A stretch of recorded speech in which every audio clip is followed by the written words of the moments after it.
Welcome to Power Up Your Practice, the go-to podcast for law firm owners and managing attorneys working on the business, not in it. I'm Ruby Powers, your guide into the heart of law practice management, bringing your insights from leading legal minds, trailblazing attorneys, and expert guests who provide practical perspectives on running your firm more effectively and efficiently. And before we dive in, I'm thrilled to announce that my latest book, Power Up Your Practice, is out and available on Amazon. It's packed with actionable advice for growing a successful law firm. Be sure to grab your copy today. And don't forget to subscribe to our newsletter for exclusive tips and resources. And if you're enjoying this podcast, we love your reviews. They help us reach more attorneys like you who are striving to build the practice of their dreams. Prepare to open your mind, be inspired, and power up your practice to the next level.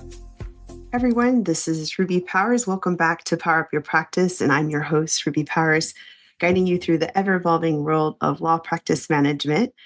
Today, I'm very excited to have Arvin Saenz. He's the managing partner of Saenz-Garcia Law, and we actually, I think, did we know each other through chatting at some point a few years ago? But then we bumped into each other at the conference in Guadalajara for immigration attorneys, AILA Texas chapter conference a couple of weeks ago. And then we kept talking about law practice management. And it was a great discussion. So I wanted to have you on.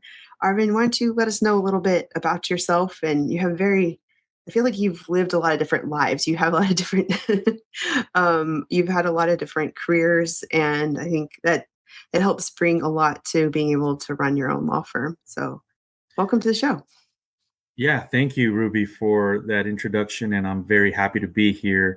I would say a few years ago when I read your book, the first practice management book that AILA advertises, I never thought that I would actually be speaking with you on your podcast discussing the world of immigration. I'm very humbled to be here, and I don't see it much of a flex that I've had so many hats. I tell people that I have career ADD, where I've jumped around in different industries, and this is where I'm at. But in the end, you know how the adage goes, I'm the jack of all trades. Well, one of your lives was you were in the Marines. So well, how did that prepare you in any way to run a law firm or be an immigration attorney? Yeah, so I was in the Marine Corps. I enlisted right after 9/11. I was 17 years of age, and I graduated early from high school. Just you know, I was actually chasing a girl that was, she was ahead of me, and I wanted to go to the same university as hers. And I graduated early, and I got rejected. So I joined the Marines. I shipped myself off to war as punishment. And yeah, I did time in the reserves and then active duty, having served in Iraq. I'm what they consider a combat veteran. And for those that know what it's like to be a combat veteran leaving the wire. So I served in the Marines, and I've learned a lot of good things while my tenure in the service that have really helped me deal with problems, deal what I can control and what I can't control. It's basically the crux of being in the military. There are so many things that you cannot control, especially when you are, boots on the ground, and you just have to, make lemonade on a daily. Yeah, I could see that being a very useful skill set, way of life as a law firm owner and as an immigration attorney. And so then how did you get into law, or why don't we walk through your life journey a little bit? Like, when did you decide law was a part of your equation? Yeah, so it was during a master's program. I wanted to become a CPA, and I found the our jurisprudence class, our tax controversy class, very interesting, and it was taught by an attorney slash CPA, and a lot of my questions revolved around the actual the policy and the litigation aspect of it. Whereas in the context of the class, you learn how to basically create reports, and then you let and then you let the big boys litigate. Is pretty much the answer that I got. So I was very interested in tax controversy, and it was a huge leap going from tax controversy to immigration. But in reality, they're very similar because they're both very esoteric areas of law, regulatory, statutory, and the rules of grammar in English apparently don't apply in their actual interpretation and application. So it was, reading tax law kind of segues well into reading immigration law. But yeah, it was an interest during a graduate program for my CPA that I didn't get. I just ended up becoming an attorney instead of going the CPA route. But it was by accident, actually. So, and then somewhere in there, you're sort of like a serial entrepreneur, or that's just sort of what you've been doing, or like how did you get through to deciding to have your own firm? Yeah, so I always tell people that I'm a business person that happens to have a law license. I've had businesses since I was in middle school, going from lawn mowing and trying to convince my friends to mow lawns for my elusive uncle that never existed. Yeah, I have a story about that. 13-year-olds don't like working for 13-year-olds. So I was left with a lot of lawns one day. And then my uncle told me, hey, just tell them that it's me, that they're working for me. And then that's it. And then you're just kind of like the go in between.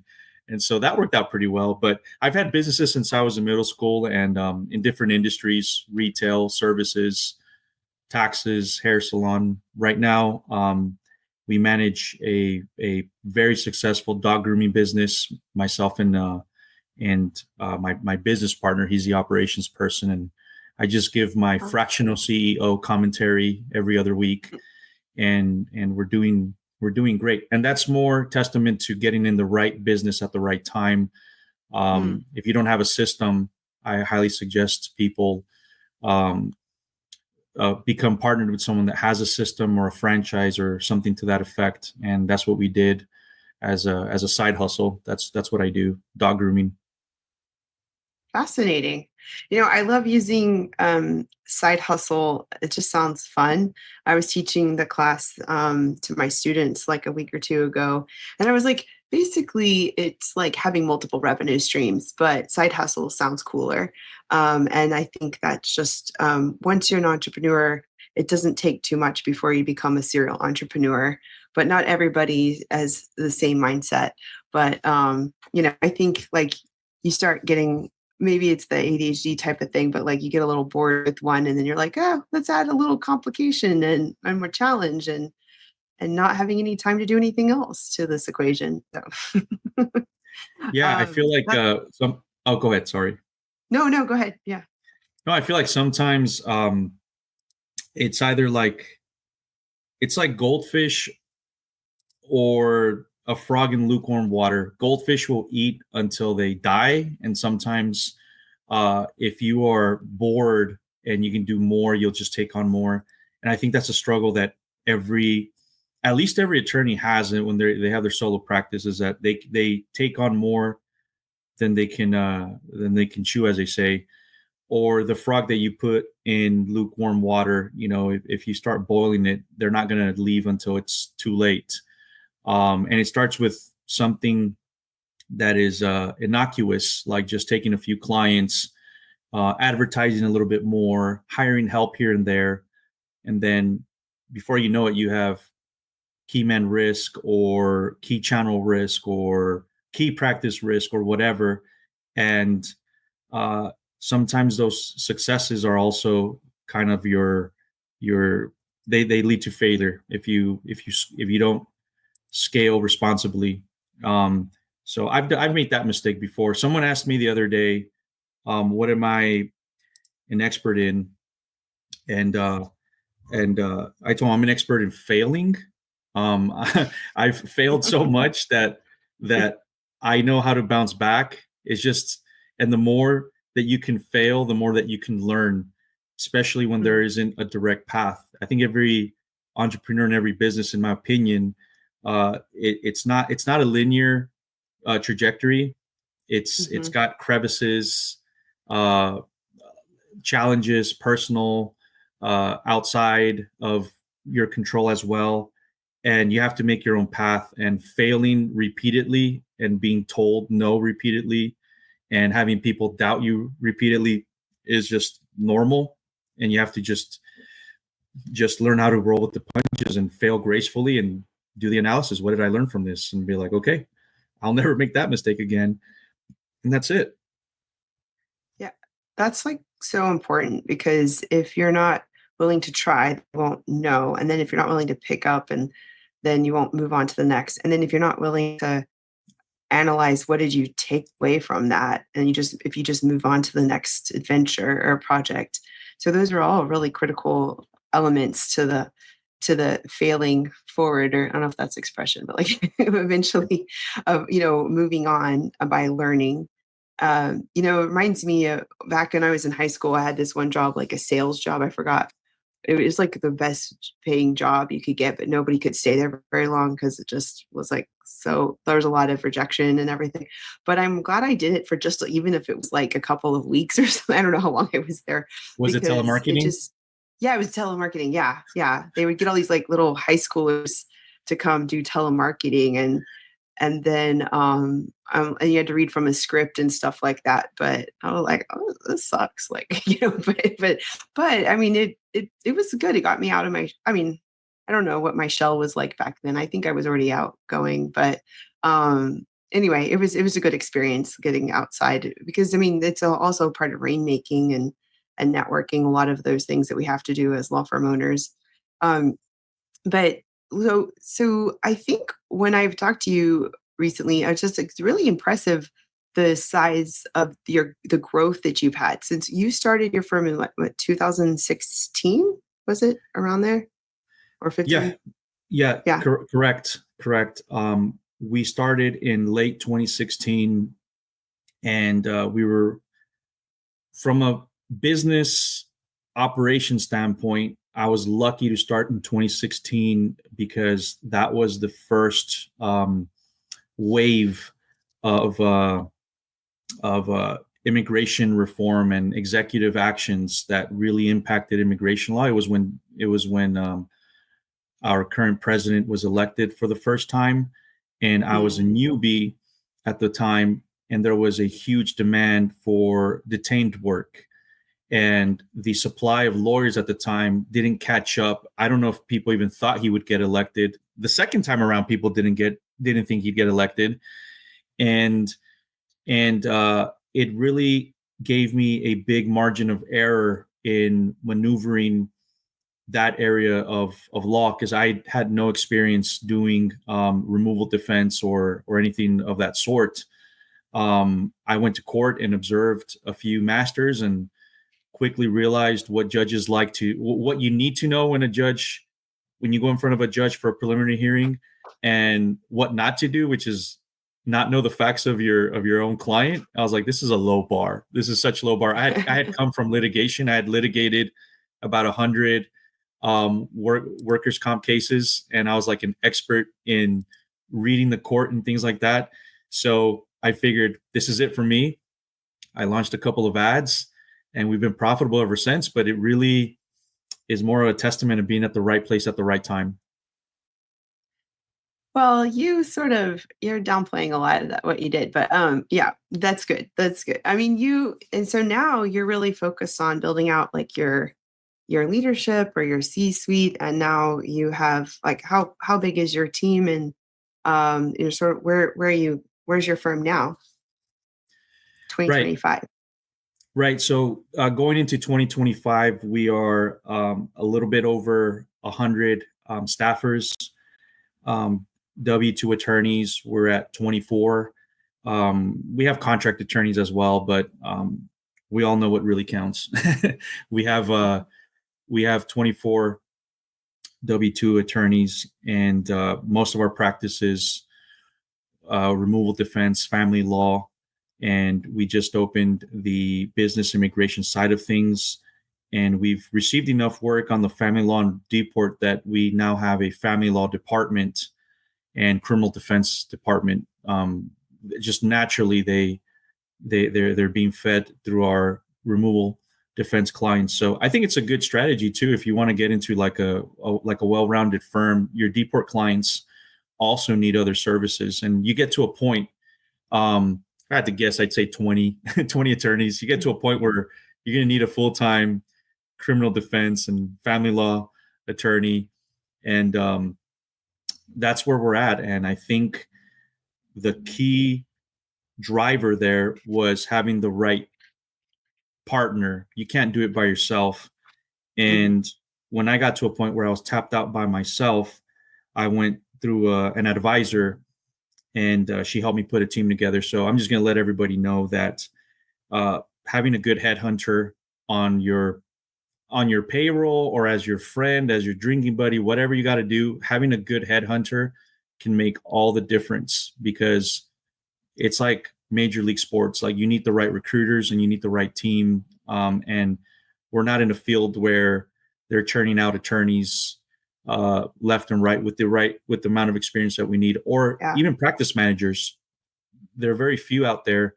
And so if you can get a headhunter that has a good reputation and has a lot of pull in the industry, they can help you put the team together. So that was the next move, because before that, I had like 4 or 5 years of me trying to figure it out by myself, and I did okay, but it really didn't change for me until I got somebody to take things off my plate as the owner.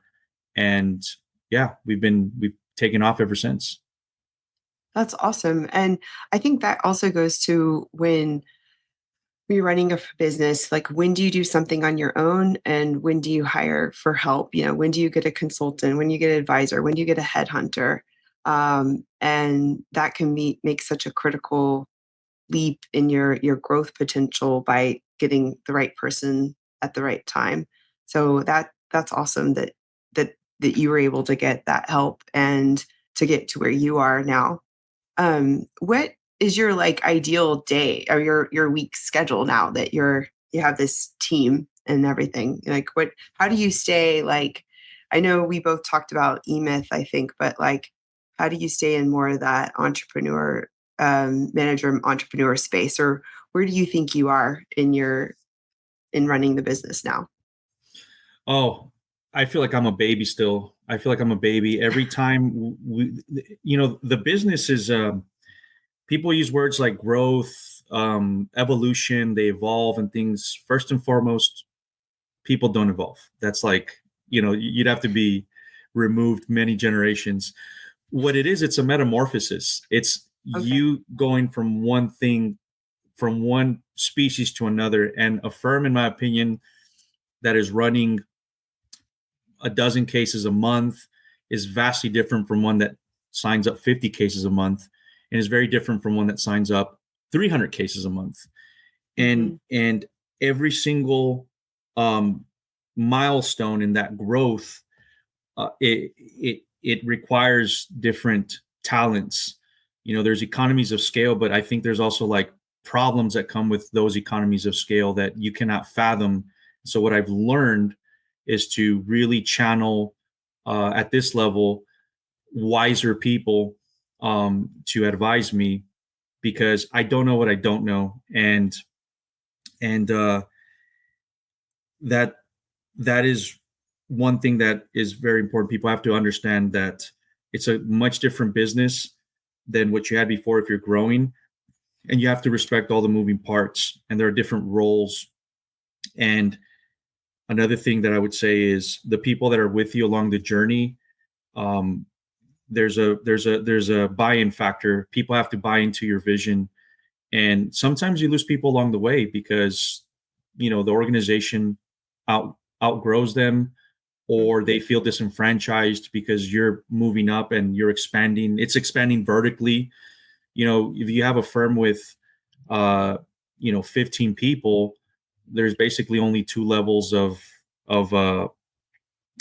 performers, ground level and 1 administrator perhaps. But then when you're at 50 people, then there's 3 levels. And then when you're at hundreds of people, then there are several levels, and that removal between upper management and boots on the ground and all the different layers creates just problems that for me at least I never could have imagined. Maybe in the military, but I wasn't like a general or a colonel. I was like lower mid-level enlisted.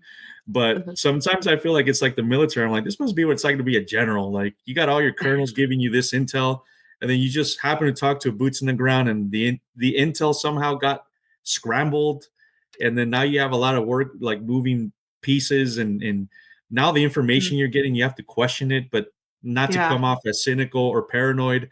It's that's why I said I feel like a baby, because I'm in this role, but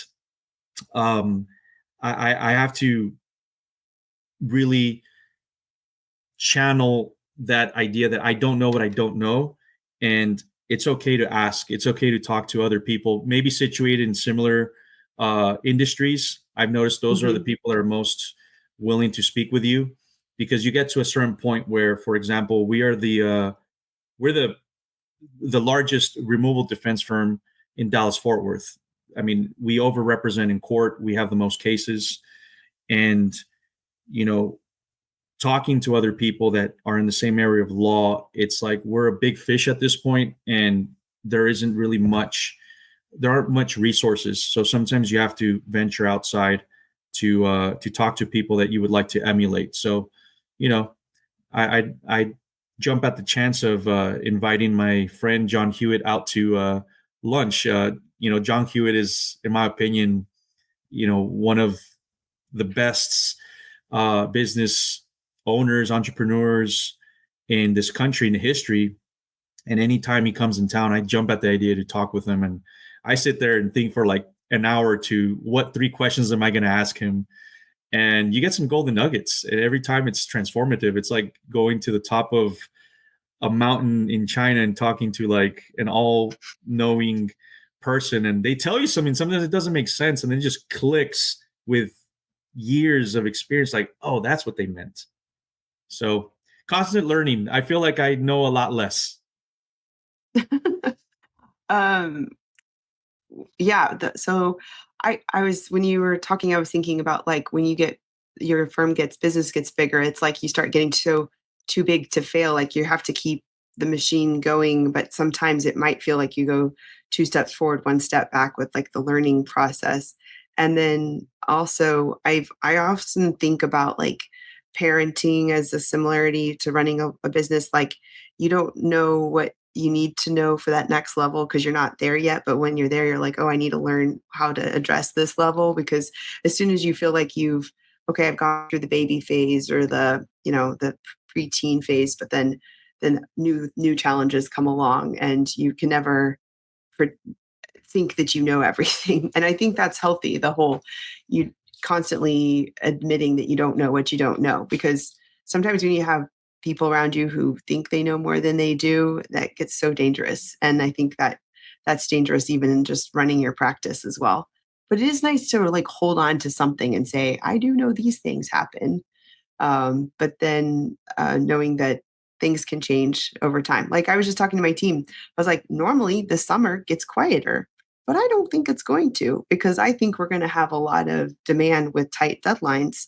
And so I think we should just, strap in for a busy summer. That's because even though historically it gets a little quieter, but anyway, so now so what's your like ideal week like now that you've got such a big team? And, are you practicing? Are you doing mostly the consults and management, or like, I think some people listening would love to get to where you are. And so what does that look like? Right. So I inject myself into the production side of things sparingly, just to keep myself on my toes. Part of my branding is that I'm not just an attorney speaking from theory. My branding is very important. So I spend a lot of my time creating content. We have across all my social media mediums, I have about 500,000 followers, and they're counting on good, accurate advice and advice that they can use. Lately there's been a lot of fear mongering, and my brand is more of trying to dispel a lot of bad information that's out there. And so I'd say maybe about a third of my day creating content, going live, answering questions. And then I spend about my other third practicing law, actually doing some of the work. And then the other third I spend just speaking with people in my C-suites. I have a handful of direct reports, and I try to speak with them at least once a week, where we discuss the objectives for the week and how I can help them, and just having some kind of accountability loop and touching all my directs. And then I'll have my C-suite meetings where we all tie it in together, and those happen bi-weekly. So I'm pretty much in meetings and creating content, and I'm working on that. Again, I don't pretend to know that I know much about where I'm at right now. I could tell you about law firm management at the ground level, because I've had every single role from paralegal. I was sending out my own packets, and I made every mistake a paralegal can make. I have so much respect for paralegals. They are the backbone of the law firm. I mean, without paralegals, attorneys are dead in the water. And so that perspective, I think, is very important for a lot of us practicing law. But that's my perspective. So, I mean, that's a lot of content creation, like mostly lives and videos, or do you like webinars or other speeches? But I do a lot of content creation too. So I get you on that. I think, isn't that interesting? I feel like, I don't know when we became attorneys or we thought we'd be a law firm owners that we'd realize how much time would be spent content creating. Well, it's hilarious, because I worked at the personal injury firm, and a lot of my clients spoke Spanish exclusively, and they kept asking for immigration work.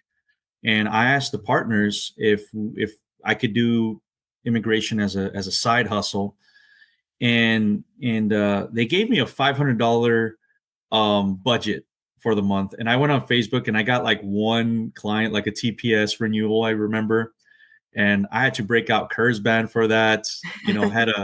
I spoke with an immigration attorney, and I was like, what do I need to read? And I totally underestimated how voluminous immigration law is, procedure and substantive law, case law, federal, administrative, all these things.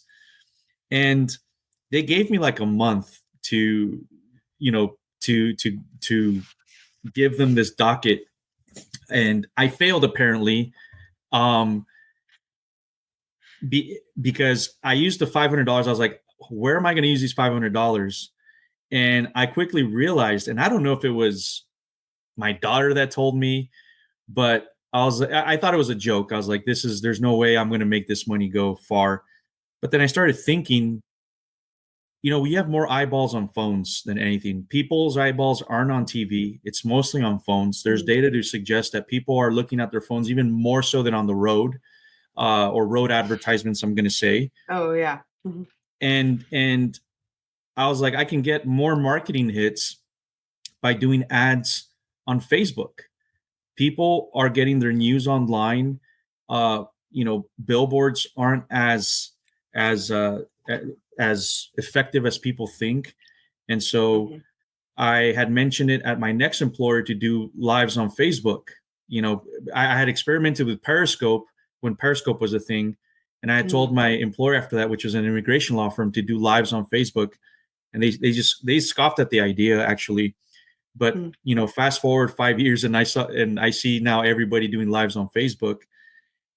People have to see where the eyeballs are. That's it. You don't have to be a marketer or having gone to business school. You just have to see, where are people's eyeballs?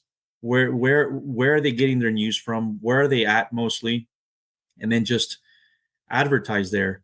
And you can see where the migration of people, where it's going. Eventually we're going to be in Web3. and we're just going to have to be we have to get ready.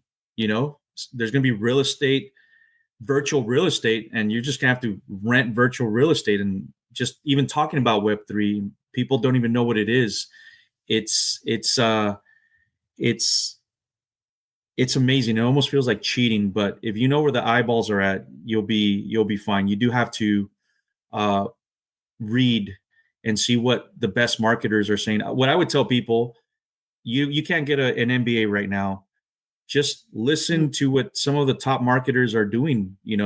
Look, during COVID, I did a whole thing where I watched a bunch of Gary Vee videos, Andy Stickle, those people that have actual results, and they did all the reading for you, and they're giving you the information for free. Obviously, they want you to hire them in their advertising company, but they give you a lot of free golden nuggets, short of actually going through a marketing program or spending 50 hours reading a marketing book.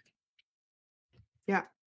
So there is a couple things. One, I noticed that you and I read some of the same books, or we're both like voracious readers, but you said when you checked out my first book, you looked to see you liked that there was a list of books that I referenced, and you were scoping out like if you thought I was legit or not, or something like that by what was going to be the content in the book. But so I think like we probably read a lot of the business books now.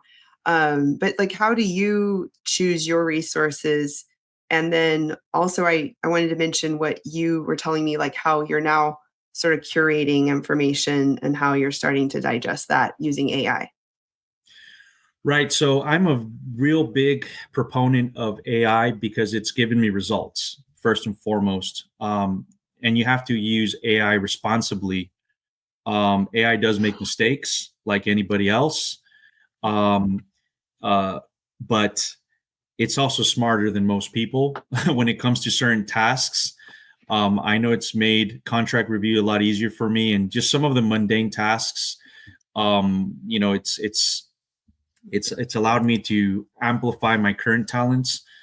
But first part of your question is, how do you make your reading list? I do a self-assessment of what things I'm currently doing, where I'm missing the mark, basically, as a leader, as a CEO, as a father, as all my hats. And I end up asking AI to give me a list of books that hit on those topics at a granular level. However, I found that many times I can avoid reading those books if I can have AI tap into the internet or YouTube. AI has this thing where you can put in YouTube links and it'll tell you all the main takeaways from certain books. For example, if you're to get a book that is dictated or narrated, that's narrated on YouTube, you can click that link and put it on an AI attachment, or I forgot what it's called, but there's like an AI AI bot. Yeah, an extension. Yeah. It's an AI extension, and it'll give you all the main points. And what I use is the law school prep strategy. I'll tell you real quick what it is. I went to law school outside of Texas, and when I ended up studying for the bar exam in Texas, I realized that I didn't have time to learn a lot of the new substantive law and procedural law. I didn't have all that time, and for me, it was like very fresh.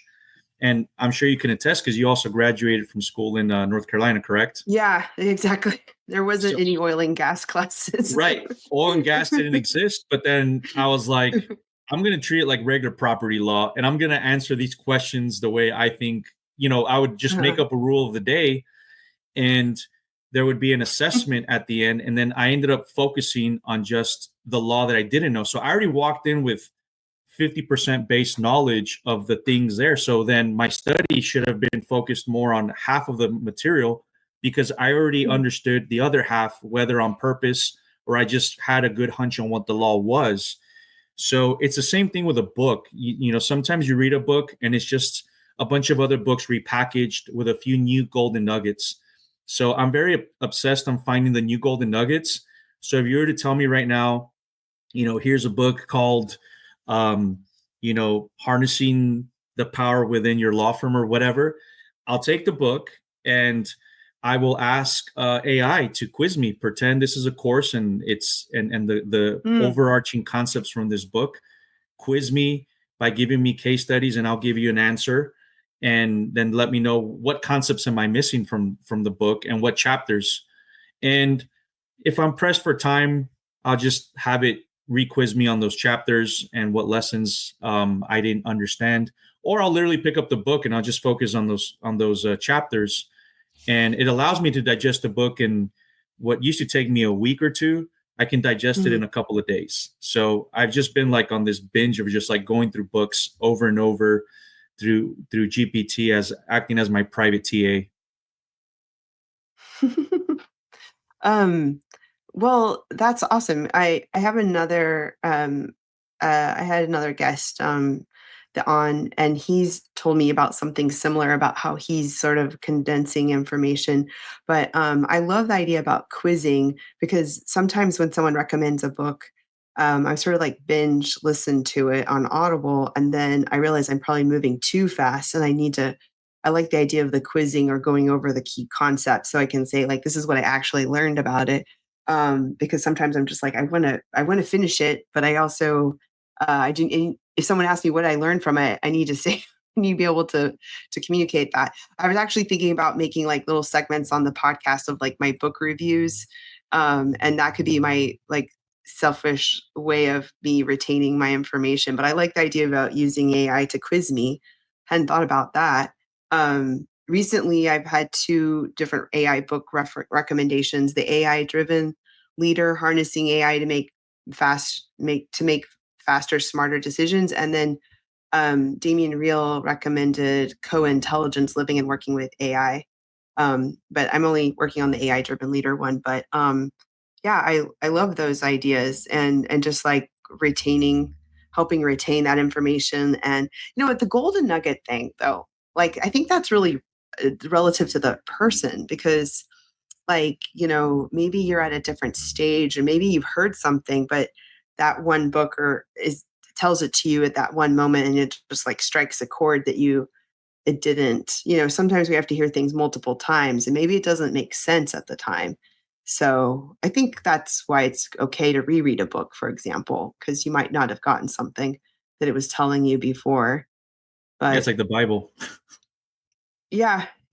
And my daughter, who's 12, is actually reading the Bible, and she's still in the Old Testament. So like at night, sometimes I listen to her and I'm like, this is some deep stuff for a 12-year-old. She's like, what does this mean? And I'm like, oh my gosh, I have to explain. But anyway, but it's good for me to hear those things too, even though I might have read it before. So let's see where, okay. So you recommended, speaking about reading and movies, when we saw each other last, you recommended, Blackberry, the movie, and you also recommended, Blue Ocean Strategy. I had heard of Blue Ocean Strategy before, but I guess I was like, I'll, I've got too many things I'm reading right now. But then when you told me, I was like, okay, I've heard this recommended before. I'll go ahead. And so since I last saw you, I watched the movie. I found it, which was really, it was fun, and I think it dovetails really nicely with the Blue Ocean Strategy. But anyway, why did you recommend those two to me? Well, I liked Blue Ocean Strategy because, for me at least, it made the most impact at this level. If I'm trying to compete with everybody in the red ocean, as they say, these are services that everybody's competing on. Everybody wants the same customer or client. Then I have to focus a lot on, being better, differentiating myself, the typical business axioms. I have to really, harness those. But a Blue Ocean Strategy, going after your non-customers, going after people that they have a demand, but there isn't a product or service to meet that demand.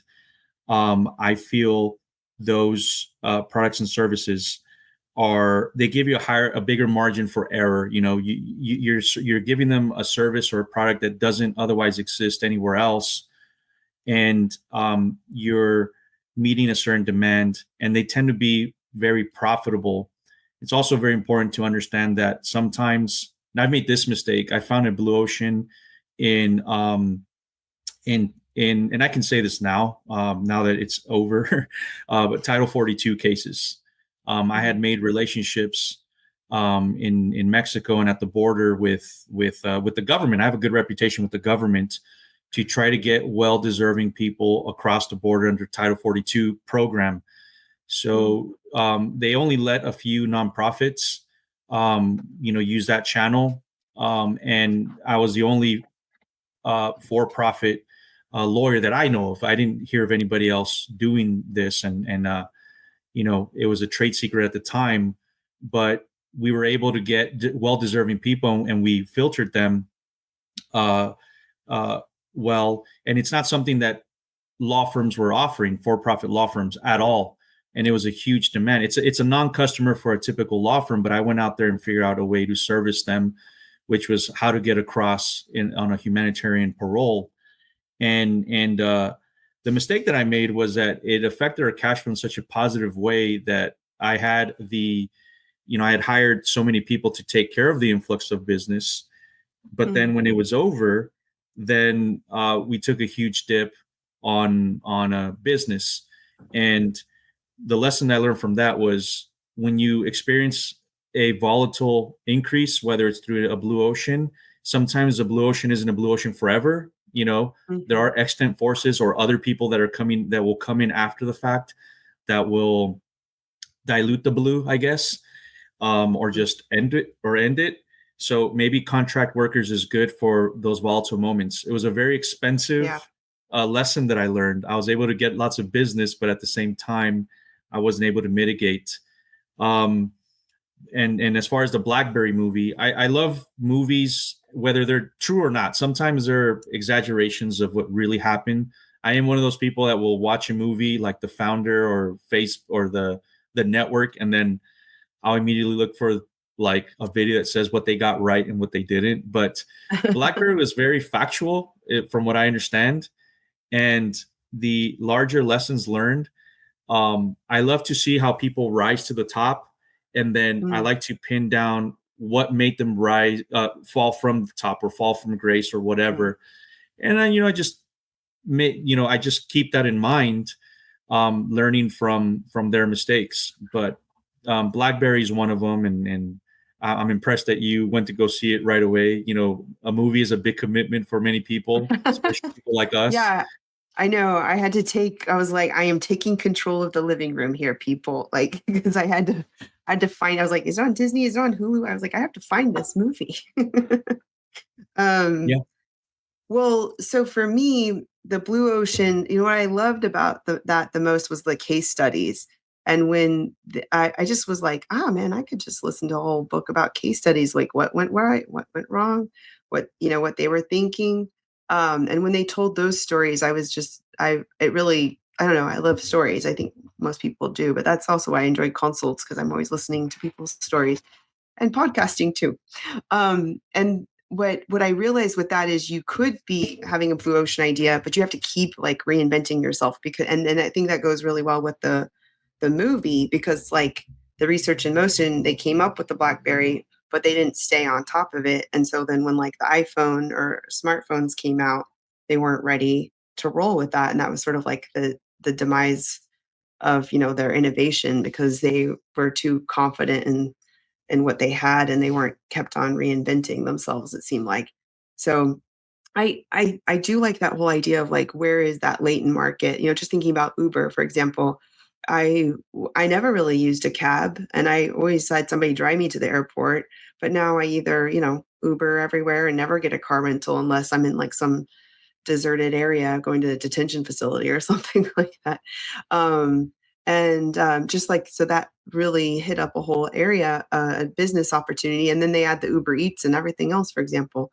But just like thinking about that in the legal perspective, with all the different changes in regulation and client appetite. And I don't know. So we'll probably have to put a pause for another day on that conversation, but feel free to put a parting thought, and then I'll start asking you our last questions. Yeah, no, absolutely. And you just touched on something that I think we are, as lawyers, I feel like we are very cynical about in the respect that we provide services and we've monopolized these services because attorneys make the rules for attorneys. But I feel in the future, there will be, just like cab drivers or cab companies and Uber, there's going to, the distribution channel is going to change. And it's going to be opened up more to venture capitalist firms to do in our industry what they've done to the medical industry, where it's a bunch of MBAs and boards controlling the vast majority of our services in the industry. And it looks like the big four accounting firms are gearing up, and legislation is changing in that direction to allow non-attorneys to own law firms. So in the great scheme of things, I feel that mid-sized law firms to larger law firms need to realize that, or at least rethink their exit strategies if they didn't have any. But I feel like a huge change is coming, and I am tracking the states that are allowing for non-lawyer ownership. And there's going to be a huge change eventually, and it's going to be disguised as an access to justice thing. You see the people that are sponsoring this legislation, they're trying to make it seem like it's a humanitarian thing, but in reality, it's just a Trojan horse for venture capitalist firms to come in and purchase law firms and consolidate and add more to their practices where they practically already practicing law anyways. So these are the things that people need to understand and have a macro analysis about, like this is where our field is going. And, I didn't mean to get all doomsday on your podcast, and I think we should talk about this later. And I got facts and figures. I wasn't prepared to talk about this, but I guess I'm in a little bit of denial myself. But I'm like, you know what? Maybe we'll get to 100 attorneys, and someone make me that sweet offer, but yeah. Well, yeah, I mean, Utah and Arizona have been out there for a while, and then it is under the access to justice, but especially in the federal, when you're in the federal practice, like we both are, really just one state opening can open doors for the whole country. In that area, it probably doesn't have the same impact on like more state specific law, but at the same time, there's a lot of changes going on, not just regulatory with that, but also with AI. But maybe we pause that conversation for another podcast or discussion. And then, because I think we are going to be running out of time. So let me ask you my fast questions. What's your favorite board game? Chess. Okay. What's your superpower? Learning after failing. What is a habit that you think contributes to your success? Persistence. And what's a favorite podcast or book that you're like, you should definitely go check that out? Dale Carnegie's How to Win Friends and Influence People. The good old classics. Sounds good. Yeah. And I have to reread it every year. I miss the mark sometimes, and I have to reread it. And the book really is about just being a good person. You have to really check your values first and your motivations while you're dealing with people. Because if they're misplaced or your agenda doesn't necessarily align with someone else's, maybe you shouldn't engage in that transaction. So it's a lot of thinking win-win. And I mean, I think I told you in Guadalajara what I think the book should be renamed as, but I think it's a great book. And if you have children, teach them early on because you only have a small window to teach them certain core values. And I think that book touches on like most of what how people should be dealing with each other. It's just being a good brother, being a good neighbor, and harnessing those values and dealing with people with business. It's sort of thinking about that makes me, I actually was talking to my son in the car the other day, and I was like, you know what? I need to make you, I try to do monthly goals with the kids, and then and they sort of like I was talking about the importance of SMART goals, and they were making fun of me because there's the comedian show Mo, and the brother talks about SMART goals. I was like, I wrote about SMART goals before it was in the show. And anyway, and I was like, look, let me tell you the source. I'm going to tell you, you need to read the Jack Canfield Success Principles book. There's about 3 or 4 principles on goal setting, maybe like 10. And so then I brought out my tattered book and I was showing it to him. I was like, I want you to read this one to this one. I was like, you know what? I'm your mom. I can make you read this. I'm going to make you this doesn't be just teachers who tell you what to read, And so anyway, I'm going to make like a little book club, suggested reading, highly recommended reading to those kids, because you're right. Like, you don't have much time to impart these values and thoughts. And when I'm in the car with them, I'm going to talk about business and other things. Cause you got to give them a carrot. Yeah. I have girls too. And I've given them books and they don't read them. And why should they? They're little girls, right? So you just got to give them a little bit of a carrot and be like, hey, I'm going to ask you a few questions. And if you understand the concepts from this book, then you'll be able to answer these questions. They might be random questions. And at the end of the questions, we'll take a trip to Hawaii or something. Like, you have to give them some carrot. I was saying like, we'll go to Sephora, not Hawaii. Okay. But I guess we have different. That's a good. Yeah. Well, I have this thing where we're at the business, and this was the person that came on board. I would want to do something for the staff, and my consultant and my manager would say, okay, but just don't give it to him. Make him work a little bit for it. Yeah. And so I started applying that at my house. I was realizing that becoming a better business person was making me become a better father. I was like, the muscles that you have to use and the mental gymnastics you got to do to get people to do what you want them to do. Because with girls, in my opinion, you can't muscle them down like boys. I grew up with boys and all that, but with girls, you have to get the buy-in on doing something. What's in it for me? And anyways, that could be another podcast. Yeah, that could be another one. Yeah, because I have a boy and a girl, and they're definitely different. Okay, well, how can people find you and reach out to ask more questions and stay in touch? Sure, I'm an open book. I'll talk to anybody. You know this for a fact. My email, arvin@saenzfirm.com. That's ARVIN at saenzfirm.com. Saenz, the Hispanic name, SAENZ. You can email me, and I love to chat. So I'll reply eventually. Well, thank you, Arvin. It was great. We went through a lot of territory, from the Marines to serial entrepreneur to law to practicing in Texas and immigration, and building up a practice and learning from failing, and how to digest books and how to force your kids how to read good books too. We'll develop that one a little bit more. But thanks for joining us, and thanks everybody who is listening today, and definitely stay tuned. One update is that Power Up Your Practice book is now available as an ebook on Amazon. That is late breaking news, and so you can check it out. Thanks, everyone. We'll see you next. Thank you for tuning in to the Power Up Your Practice Law Practice Management Podcast. I'm your host, Ruby Powers, and it's been a pleasure sharing this time with you. If you've enjoyed this episode, please take a moment to leave us a review, tell someone else about us, and I would love to get this podcast shared with others to reach more listeners like you. Don't forget to subscribe to our newsletter for exclusive content, tips, and updates straight to your inbox. And exciting news, our book, The Power Up Your Practice, is out and available on Amazon. It's packed with strategies, 25 chapters, to help you elevate your practice and achieve your goals.